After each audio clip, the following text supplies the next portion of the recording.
बाबा अभी 1976 से लेकर जो ज्ञान में चलते हैं तो अभी 76 से 76 से ज्ञान में चलते हैं 1976 से 76 हाँ ज्ञान में चलते हैं। अभी तो बहुत बूढ़े बन गए, लेकिन जो लक्ष्मी नारायण को दिखाते हैं तो नौजवान है। तो दूसरे कोई आत्मा आएंगे क्या यही शरीर से बदल जाएंगे? स्वर्ग में कैसे जाएंगे? हैं? स्वर्ग में कैसे जाएंगे? जो बूढ़े हैं वो बूढ़े क्यों? बूढ़ों का कंचन काया नहीं हो सकता है?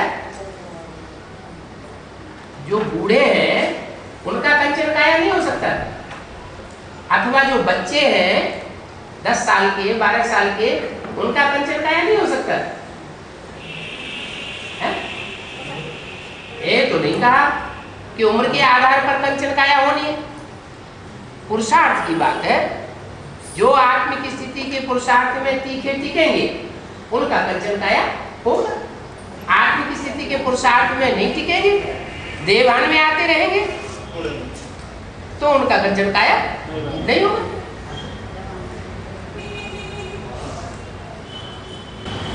शरीर वैसे ही रहते हैं, शरीर बूढ़ा ही रहते हैं ना। क्यों बूढ़ा रहेगा? जब आत्मा पावरफुल बनेगी, नहीं बनेगी, आत्मिक स्थिति वाली बनेगी, आत्मा स्वस्थिति में स्थित होगी तो स्वर्ग में जाने योग्य शरीर बनेगा या नरक वाला शरीर रहेगा, कीड़ों वाला शरीर रहेगा। स्वस्थिति की बात है। ये स्वस्थिति बड़े से बड़ी दवाई है। वो योग करते हैं, आसन लगाते हैं, प्राणायाम चढ़ाते हैं, वो इसीलिए तो चढ़ाते हैं शरीर स्वस्थ बने। वो उनका योग खोटा है, आज तक कोई भी कंचन काया वाला बना नहीं।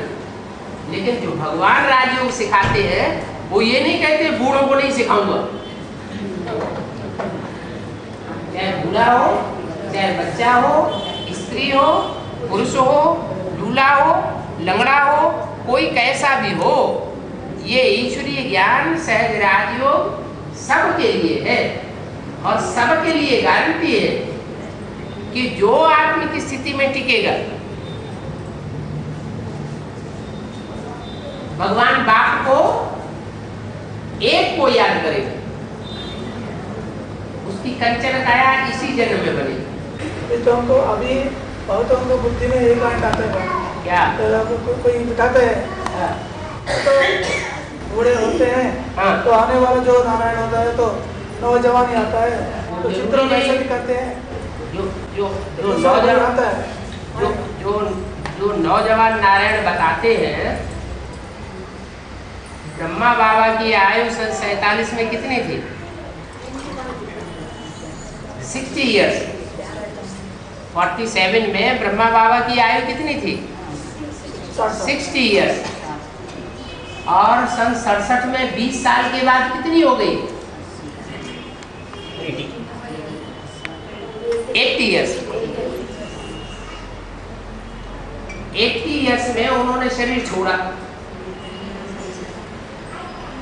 जो राजयोग था और जो ज्ञान था वो परिपक्व तो नहीं था, पक्का ज्ञान था, पक्का योग था, या अधूरा योग और अधूरा ज्ञान था? अधूरा योग था, अधूरा ज्ञान था। क्यों? क्योंकि जो भगवान का सच्चा पार्टधारी है उसकी पहचान उनको नहीं थी। जब भगवान के सही पार्ट की ही उनको याद पहचान नहीं हुई तो फिर योग कैसे लगेगा सच्चा? उन्होंने बिंदु को याद किया और उनके फॉलोअर्स ने भी किसको याद किया? बिंदु को याद किया, तो जड़त्व की यादगार हो गई। जड़ को याद करना कोई योग नहीं है, हमें चैतन्य से प्राप्ति करनी है, चैतन्य को याद करना है। और चैतन्य को याद करेंगे तो चैतन्य भगवान से हमको सच्चा ज्ञान मिलेगा।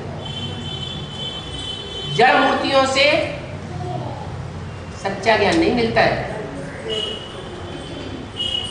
अजंता, एलोरा, एलिफेंटा की गुफाओं में जड़ मूर्तियां ऋषियों मुनियों ने तैयार की सबसे पहले, आज से 2-2,500 साल पहले। उन जड़ मूर्तियों के आधार पर उन्होंने शास्त्र बनाए।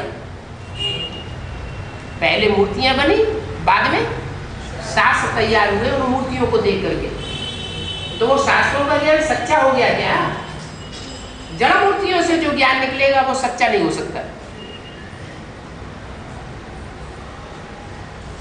भगवान स्वयं आकर के सृष्टि पर चैतन्य रथ में प्रवेश करता है और ज्ञान सुनाता है, और ज्ञान अधूरा नहीं सुनाता कि ब्रह्मा के मुख में आकर के ज्ञान सुनाया और बोल भी दिया। क्या अभी इस समय गीता ज्ञानामृत नहीं कहेंगे? किस समय? जिस समय ब्रह्मा के मुख से सुना रहे थे उस समय बताया कि इसे गीता ज्ञानामृत नहीं कहेंगे। अमृत क्यों नहीं कहेंगे? अमृत पी करके देवताएं अमर हुए, तो अमर क्यों नहीं कहेंगे? क्योंकि अमृत जो है वो मंथन करके निकलता है। शास्त्रों में लिखा भी है, सागर मंथन हुआ, अमृत कलश निकला। तो मंथन करने के बाद अमृत कलश निकलता है।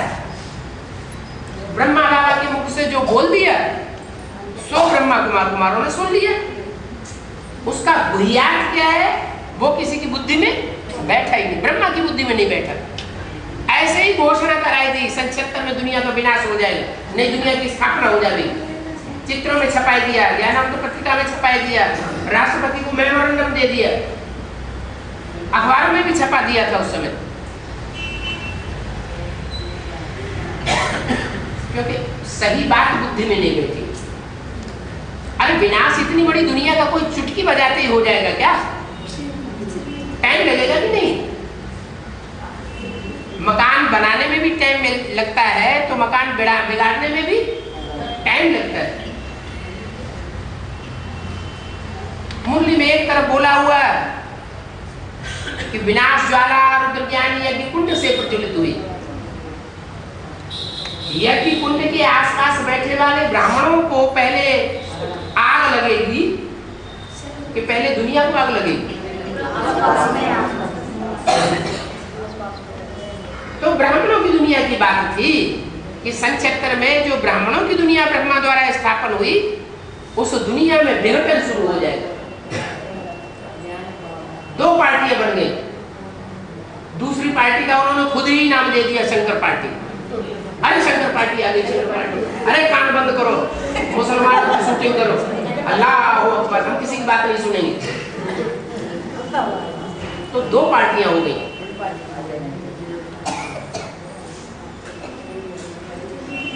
ये विनाश शुरू हो गया ब्राह्मणों की दुनिया में, सख्त विरोध हो गया। उस विनाश की बात कही थी कि सन 76 से ब्राह्मणों की दुनिया में विनाश होगा और लक्ष्मी नारायण बनने वाली आत्माएं प्रत्यक्ष होंगी। इसलिए मुरली में बोला है लक्ष्मी नारायण का जन्म कब हुआ? आज से 10 वर्ष कम 5000 वर्ष हुआ। सन 66 की वाणी। सन 66 से उल्टा चक्र घुमाएंगे तो 10 वर्ष कम रखो, पूरा चक्र मत करो, तो सन 76 आता है। सन 76 में लक्ष्मी नारायण वाली आत्माएं प्रत्यक्ष हो गई। प्रत्यक्ष होना माने जन्म लेना। बच्चा जन्म लेता है तो बाहर संसार में प्रत्यक्ष ही तो होता है, तभी तो कहा जाता है जन्म लिया। वो हद का जन्म है और ये बेहद का दिव्य जन्म है। भगवान भी इस धरती पर आते हैं तो दिव्य जन्म लेते हैं। कोई स्थूल गर्भ का जन्म छोड़ दे थोड़े लेते हैं। तो ब्रह्मा ने और ब्रह्मा कुमार कुमारियों ने ज्ञान का मंथन नहीं किया। वो मंथन न होने के कारण अमृत रस नहीं कहा जा सकता। अमृत रस तब निकलता है जब जो भी मुरलियां सुनाई गई उन मुरलियों की गहराई में उसमें मनन चिंतन मंथन करके नए नए पॉइंट्स निकलते, नई नई बातें निकलती है, शास्त्रों के सारे राज क्लियर हो जाते हैं। ब्रह्मा कुमारियों से कहो शास्त्रों में क्या सच्चाई है, तो कहेंगे शास्त्र सब झूठे। अरे दुनिया मान लेगी इस बात को, शास्त्र सब झूठे हैं इतना कहने से तो दुनिया नहीं मानेगी। अगर शास्त्र सब झूठे ही है तो मुरलियों में उन शास्त्रों की बातें क्यों बोली गई? शास्त्रों में सच्चाई है ना, तब तो शास्त्रों की बातों को भगवान ने उठाया।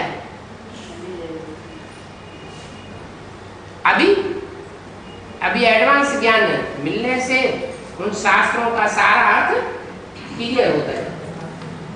मुरली में भी ये बात बोली, क्या मुरली में भी बोला है, रामायण में, महाभारत में, भागवत में जो कुछ भी लिखा हुआ है उसको तुम इस समय टैली कर सकते हो। वर्तमान संगम युग की जो पार्ट चल रहा है उस पार्ट से तुम उसको टैली कर सकते हो, एक एक बात टैली कर सकते हो। टैली करने की दरकार नहीं है, फालतू माता पच्ची करने से क्या फायदा, अपना पुरुषार्थ करे। लेकिन अगर कोई करना चाहे तो शास्त्रों में जो भी लिखा हुआ है उन बातों को वर्तमान संगम युग की बातों से टैली किया जा सकता है। वो यहाँ की बातें शास्त्रों में लिखी हुई है। रामायण भी यादगार इसी समय की है, महाभारत भी यादगार इसी समय की है, देवासुर संग्राम में जो भी बातें लिखी हुई है वो सब इसी समय की यादगार है, भागवत की बातें भी यहाँ की यादगार है।